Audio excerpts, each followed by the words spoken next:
¿Alguna vez has experimentado algo tan aterrador que tu cerebro simplemente se niega a procesarlo en tiempo real? Ese momento en que la física se convierte en tu enemiga. Cuando te das cuenta de que paredes y techos son solo sugerencias que la naturaleza puede revocar en cualquier segundo. Lo encontraron 7 horas después, aún aferrando un marco de cama metálico que había estado atornillado al concreto. El concreto perdió. El marco de cama ganó. Y él se convirtió en una estadística que se negó a morir. Esta no es una historia sobre planes vacacionales que salieron mal.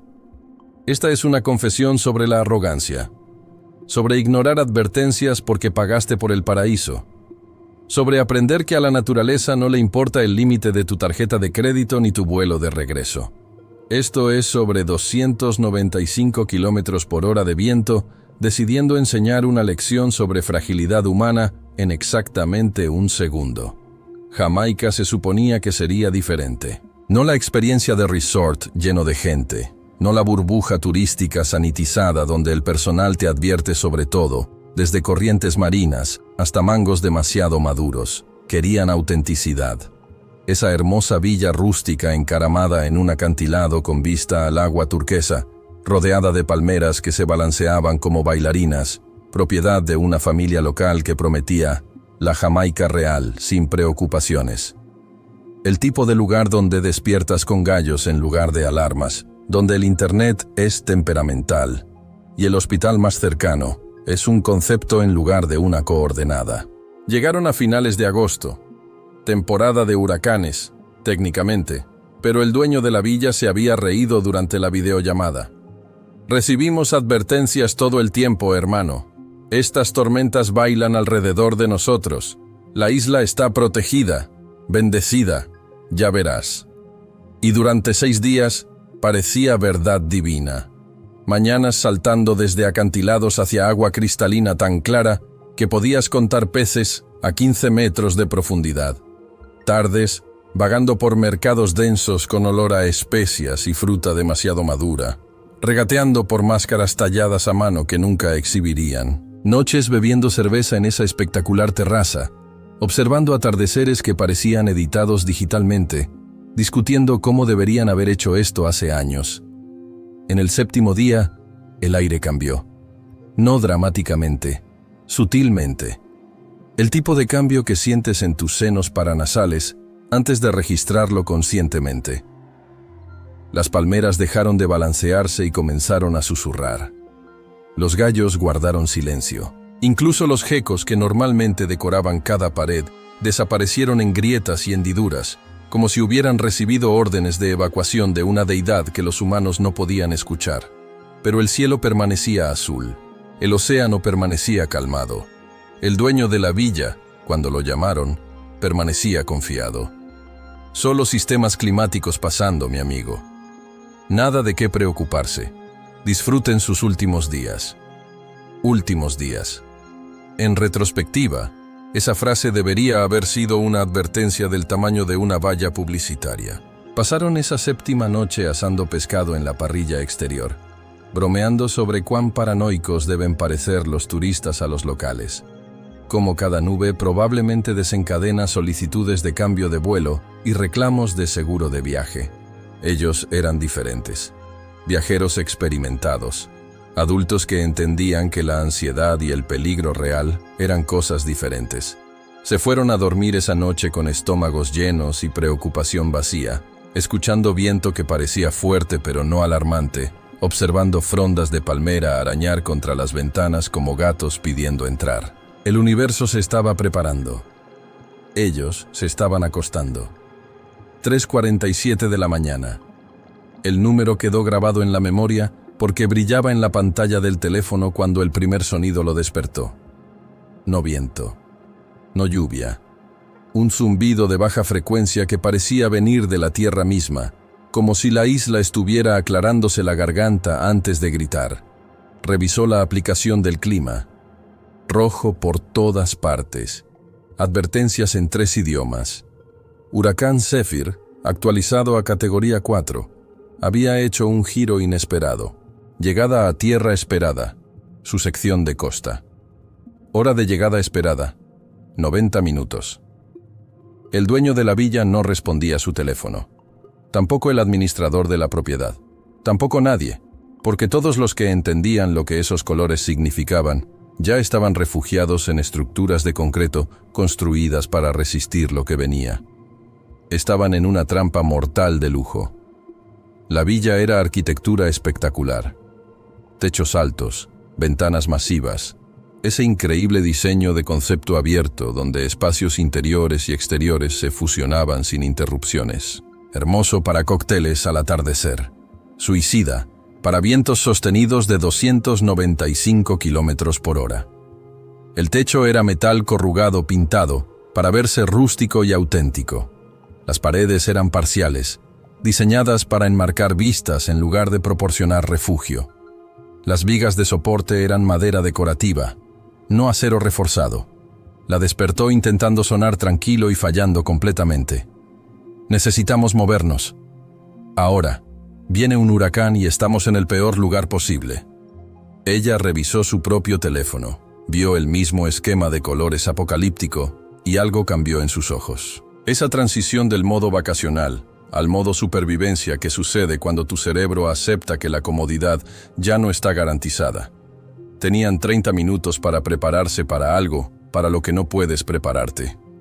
La bañera, cada artículo, cada guía de emergencia, cada sitio web de preparación para desastres dice lo mismo.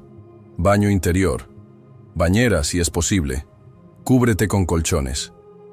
La villa tenía un baño apropiado, metido en el centro de la estructura, sin ventanas, paredes sólidas en 3 lados.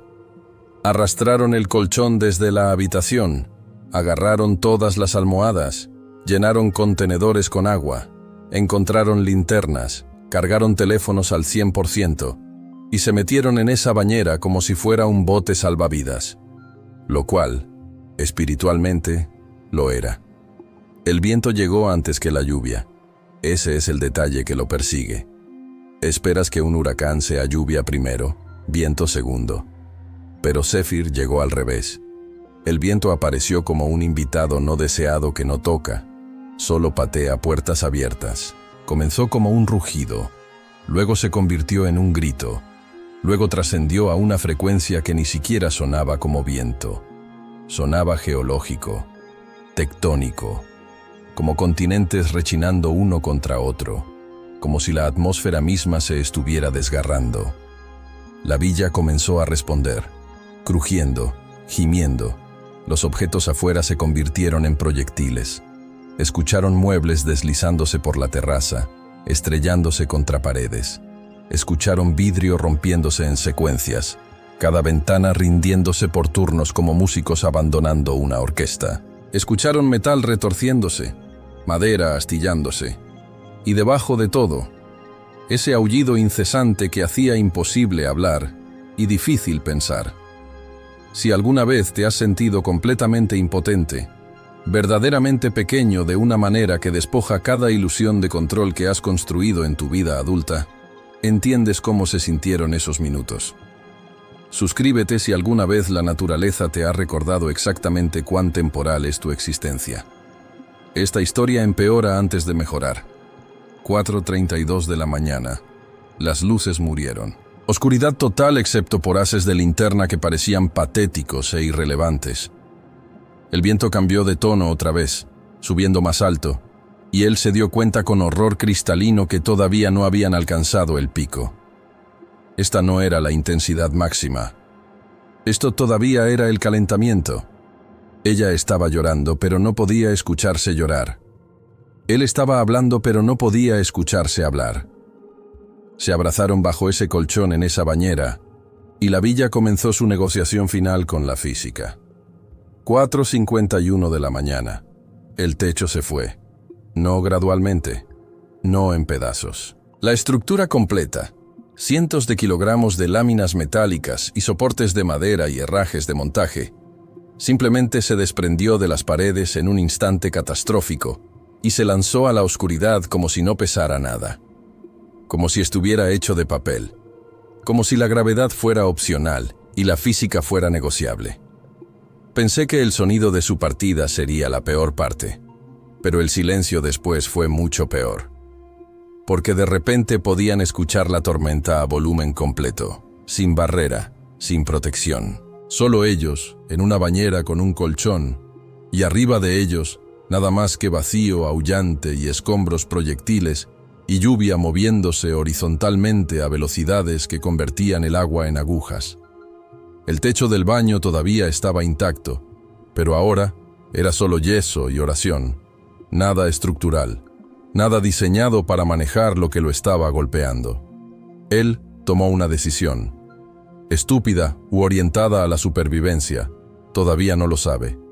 Salió de la bañera, gritando sobre el viento, y se encajó en el marco de la puerta del baño, extendiendo su cuerpo a través de la abertura como un escudo humano. Si los escombros entraban, si el techo colapsaba, si cualquier cosa intentaba entrar a ese espacio, tendría que pasar a través de él primero.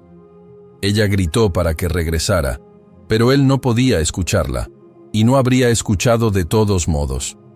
Algún circuito primario en su cerebro se había activado, el que evita la lógica y va directo a proteger a toda costa. Fue entonces cuando vio la habitación. Donde había estado su cama, ahora había cielo. Cielo enojado, violento, arremolinado, lleno de objetos que solían ser partes de edificios. Un tronco de palmera atravesado donde había estado la cabecera, incrustado en el piso como una jabalina lanzada por un gigante. Sus maletas habían desaparecido. Su ropa había desaparecido. Las paredes estaban medio desaparecidas, peladas como abriendo una lata, exponiendo varillas de refuerzo y aislamiento, y las entrañas de construcción que nunca debían ser vistas. Y el viento. Dios, el viento. Ya no estaba empujando, estaba extrayendo. Succión y presión en alternancia violenta, tratando de sacar todo de la villa como una aspiradora configurada en apocalipsis. Los objetos pequeños se convirtieron en balas. Los objetos ligeros se convirtieron en misiles. El colchón en la bañera comenzó a levantarse, tratando de volar, y ella tuvo que agarrarlo con ambas manos y todo su peso para evitar que se arrancara. 5:18 de la mañana. La pared occidental colapsó, no la que estaban detrás, misericordiosamente. El lado opuesto, el que daba al océano, el que tenía esas hermosas ventanas de piso a techo que enmarcaban el amanecer, cayó en secciones, desmoronándose como un castillo de arena, y a través de la abertura podían ver palmeras dobladas en ángulos de 90 grados, autos volteados de lado, y a la distancia, el océano mismo se había vuelto indistinguible del aire. Todo simplemente un caos gris masivo donde horizontal y vertical habían perdido todo significado. Pensó en la muerte muy específicamente en ese momento. No filosóficamente. Prácticamente. Calculó cuánto tiempo tomaría ahogarse si venía inundación. Estimó qué tan rápido morirían si el techo del baño colapsaba. Consideró si ser empalado era más rápido que ser aplastado. Su cerebro, en modo de supervivencia completa, estaba ejecutando simulaciones de mortalidad como una computadora probando escenarios de falla. Ella lo jaló de regreso al baño. Físicamente lo arrastró por su camisa porque se había congelado en el marco de la puerta, paralizado por la aritmética de morir. Se apiñaron de nuevo en esa bañera, jalaron el colchón sobre ellos completamente y esperaron. 5:43 de la mañana. El sonido cambió. No más silencioso, diferente. El aullido bajó en tono. Se volvió más rechinante que gritante. La presión de succión disminuyó ligeramente. La lluvia se intensificó, lo cual paradójicamente se sintió más seguro porque al menos el agua es una sustancia que entiendes. La villa dejó de desintegrarse. Lo que quedaba todavía estaba de pie, vibrando, gimiendo, pero sosteniéndose. La pared del ojo estaba pasando. Lo peor había terminado. Habían sobrevivido lo insupervivible. No recuerda haber llorado. Ella jura que sollozó durante 20 minutos seguidos. Él recuerda temblar tan violentamente que sus dientes castañeaban a pesar del calor tropical. Recuerda darse cuenta de que había orinado en algún momento y no se había dado cuenta. Recuerda el olor a ozono y madera destruida y miedo, que aparentemente tiene un aroma real, agudo y metálico y biológico. Se quedaron en esa bañera hasta las 8:30 de la mañana, hasta que el viento bajó a meramente peligroso en lugar de apocalíptico, hasta que pudieron escuchar sonidos humanos otra vez. Alarmas de autos, gritos distantes, el ritmo de vehículos de emergencia. Cuando finalmente salieron y evaluaron lo que quedaba de su paraíso, entendió algo fundamental. No sobrevives huracanes de categoría 4 porque eres fuerte o inteligente o preparado. Sobrevives porque la física decidió aleatoriamente que tu metro cuadrado particular de tierra podía permanecer intacto. La suerte no es una estrategia, es solo el universo lanzando una moneda. La villa parecía haber sido puesta en una licuadora configurada en pulverizar. 3 paredes caídas, techo completamente desaparecido, cada pieza de mobiliario destruida o desaparecida. Su auto rentado, estacionado en lo que solía ser una entrada, ahora estaba atrapado bajo un tronco de árbol 3 veces su tamaño. La terraza del lado del acantilado, la que donde habían bebido cerveza y observado atardeceres, era solo aire vacío ahora. La estructura completa arrancada y presumiblemente dispersada por el Caribe. Estaban vivos en un cementerio de estructuras. Y el día apenas comenzaba. El rescate llegó a las 11:14 de la mañana. No porque llamaran pidiendo ayuda, las redes celulares estaban destrozadas, torres de telecomunicaciones retorcidas como sacacorchos, cables de fibra óptica expuestos y echando chispas. El rescate llegó porque un voluntario de la Cruz Roja con un teléfono satelital estaba recorriendo rutas predeterminadas, revisando cada villa y casa de huéspedes en una hoja de cálculo, asumiendo bajas hasta demostrar lo contrario. Se subieron a la parte trasera de un camión que ya transportaba a otros 6 sobrevivientes, todos usando variaciones de la misma expresión, en blanco, distante, procesando lo imposible. Nadie habló, nadie hizo preguntas. Todos simplemente miraron el paisaje que solía ser paraíso, y ahora era un planeta alienígena. El camino al refugio de emergencia era de 3 kilómetros. Tomó 97 minutos, porque el camino ya no existía en forma continua. Estaba interrumpido por árboles caídos, cables eléctricos derribados, vehículos abandonados, estructuras colapsadas, y en una sección, un barco pesquero de alguna manera depositado 700 metros tierra adentro, sentado en medio de la calle como una instalación de arte surrealista. El refugio de emergencia era un edificio escolar de concreto, reforzado, diseñado como refugio contra huracanes. 238 personas empacadas en un espacio diseñado para 80. Sin electricidad, sin agua corriente, suministros médicos limitados, pero paredes, techo, estructura, los lujos de la física básica. Les dieron mantas de emergencia, botellas de agua y barras de proteína que sabían a cartón y salvación.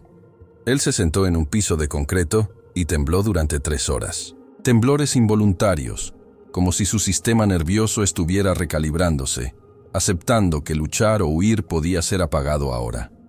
Ella sostuvo su mano y miró paredes, procesando su propio algoritmo de trauma. Ninguno pudo comer. Ninguno pudo dormir, a pesar de 48 horas despiertos. El cuerpo todavía estaba en modo crisis, todavía esperando la siguiente amenaza, incapaz de aceptar que el peligro inmediato había pasado. Los reportes de bajas comenzaron a filtrarse al anochecer. Números no oficiales, susurrados entre voluntarios, incompletos pero devastadores. 14 muertos confirmados en su sección de costa, 37 desaparecidos, cientos de heridos, miles desplazados, la infraestructura destruida. La Junta de Turismo eventualmente clasificaría al huracán Zephyr como la tormenta más destructiva que golpeó Jamaica en 38 años. 295 kilómetros por hora de vientos sostenidos. 327 kilómetros por hora de ráfagas registradas antes de que la estación de medición misma fuera destruida. Marejada ciclónica de 7.3 metros en algunas áreas costeras. Totales de lluvia superando 400 milímetros en 6 horas. Se quedaron en ese refugio durante 4 días. 4 días de pisos de concreto y trauma comunal y espera de coordinación de embajada y procesamiento de seguros y reprogramación de vuelos. 4 días escuchando historias de otros sobrevivientes, cada una variación de suerte improbable y márgenes estrechos. La pareja que sobrevivió porque ignoró la sabiduría convencional y condujo tierra adentro en lugar de refugiarse. La familia cuya casa colapsó, pero que había estado en la única esquina que permaneció de pie. El viajero solitario que había estado atrapado bajo escombros durante 9 horas, mantenido vivo por agua de lluvia, acumulándose cerca de su cara. Karma de la naturaleza, la factura del universo. El dueño de la villa nunca devolvió la llamada. Nunca verificó si sobrevivieron. Nunca ofreció asistencia ni siquiera reconocimiento. Se enteraron después a través de otros evacuados que poseía 17 propiedades en toda la isla, todas comercializadas como experiencias locales auténticas, ninguna construida según el código de huracanes, ninguna asegurada apropiadamente. 3 de sus villas fueron completamente destruidas, otras 5 severamente dañadas. Sus problemas legales apenas comenzaban, pero eso era consuelo frío para personas todavía procesando la supervivencia. La compañía de alquiler de autos intentó cobrarles por el vehículo aplastado bajo el árbol. Intentó reclamar que el seguro no cubría actos de Dios, cuando esos actos podrían haberse evitado razonablemente. Tomó 6 meses y amenazas legales resolverlo. La plataforma de reserva de villas rechazó reembolsos, citando términos y condiciones escritos por abogados específicamente para evitar responsabilidad cuando el paraíso se vuelve depredador. Regresaron a casa 11 días después de lo que se suponía, llevando solo la ropa donada por organizaciones de ayuda y trauma que tomaría años desempacar. Ya no duerme en habitaciones con techos altos. Veto subconsciente, no negociable. Algo en su cerebro categoriza el espacio vertical abierto como potencial de amenaza. Ansiedad constante de bajo grado sobre integridad estructural. Los hoteles lo confunden. Los amigos lo notan. Ya no explica porque la explicación suena demencial para personas que no han visto a la física revocar un techo. Ella revisa el clima obsesivamente. No solo pronósticos, trayectorias de huracanes, predicciones de velocidad del viento, presión barométrica, patrones climáticos. En febrero. En ubicaciones sin costa. Su teléfono tiene 7 aplicaciones de clima, cada una referenciada cruzadamente, cada una monitoreada, como si datos suficientes pudieran prevenir el caos. Es pensamiento mágico disfrazado de preparación, y ella lo sabe, y no puede parar. Tomaron exactamente 2 vacaciones más en los 3 años siguiendo Jamaica. Ambas a montañas. Ambas en estructuras donde pudieron verificar construcción de cimiento a techo antes de reservar. Ambas terminaron temprano porque la ansiedad decidió que el descanso era imposible. La danza extraña de la recalibración postraumática. Saber intelectualmente que un rayo raramente golpea a la misma persona 2 veces, mientras sientes visceralmente que ya usaste tu asignación de vida de suerte y el universo debe una corrección. La terapia ayudó. El tiempo ayudó más. Pero algunos circuitos, una vez recableados por la supervivencia, permanecen recableados. Todavía siente el viento diferente. No solo meteorológicamente, emocionalmente. Una brisa de 15 km/h se registra como evaluación de amenaza antes que relajación. Las ráfagas fuertes desencadenan escaneo inmediato de vulnerabilidad estructural. Cuando los árboles se balancean demasiado entusiastamente, su pulso aumenta antes de que su mente consciente procese por qué. El cuerpo lleva la cuenta. El cuerpo recuerda. 2 lecciones cementadas en el hueso. Primero, la comodidad siempre es temporal. Esas paredes que se sienten permanentes, ese techo en el que confías implícitamente, esa sensación de seguridad construida desde rutina y previsibilidad, todo es condicional. La naturaleza tiene la escritura, solo estamos subarrendando, y los avisos de desalojo llegan en velocidad del viento. Segundo, la supervivencia no es heroica, es aleatoria. No la ganas a través de preparación o fuerza o pensamiento positivo. Existes en el metro cuadrado correcto cuando la física hace su cálculo, ¿o no? La humildad no es opcional después de ese entendimiento. Es la única respuesta racional. Si alguna vez te han despojado de certeza, si alguna vez has sido reducido a biología esperando en una bañera, si alguna vez has aprendido que el control es una ficción cómoda, que mantenemos hasta que la naturaleza envía una corrección. ¿Entiendes? Deja un comentario si has tenido tu propio momento de humildad divina.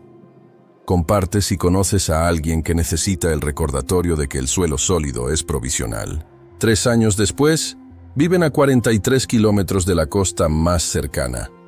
¿Coincidencia?, afirman. Geografía subconsciente, más probablemente. Su casa tiene una habitación segura reforzada, no porque los tornados sean comunes en su área, sino porque alguna parte de su sistema nervioso requiere prueba de que la estructura puede resistir el caos. El seguro es máximo. Los suministros están almacenados. Los planes de desastre están laminados. Y en noches de agosto, cuando el viento se levanta y la lluvia comienza horizontal, él todavía despierta a las 3:47 de la mañana, desorientado, calculando salidas, escuchando techos, aprendiendo a volar. No dejas de ser la persona que sobrevivió lo insupervivible. Solo aprendes a funcionar alrededor del tejido cicatricial.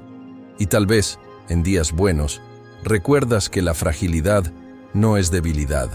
Es solo biología precisa. Somos patrones temporales de materia organizada, sublimes y ridículos, construyendo hogares en un planeta que ocasionalmente nos recuerda quién realmente está a cargo.